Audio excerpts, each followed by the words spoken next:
عن ابی ہریرہ رضی اللہ تعالی عنہ قال قال رسول اللہ صلی اللہ علیہ وسلم اتاکم رمضان شہر مبارک فرض اللہ علیکم صیامہ تفتح فیہ ابواب السماء وتغلق فیہ ابواب الجحیم وتغل فیہ مردۃ الشیاطین للہ فیہ لیلۃ خیر من الف شہر من حرم خیرہ فقد حرم رواہ احمد والنسائی۔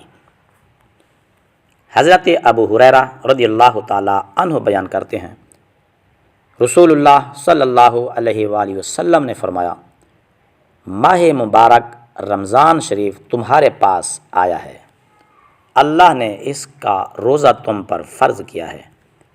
اس میں آسمان کے دروازے کھول دیے جاتے ہیں، جہنم کے دروازے بند کر دیے جاتے ہیں اور سرکش شیاطین بند کر دیے جاتے ہیں۔ اس ماہ میں ایک رات 1000 مہینوں سے بہتر ہے۔ جو شخص اس کی خیر و بھلائی سے محروم کر دیا گیا تو وہ ہر خیر اور بھلائی سے محروم کر دیا گیا۔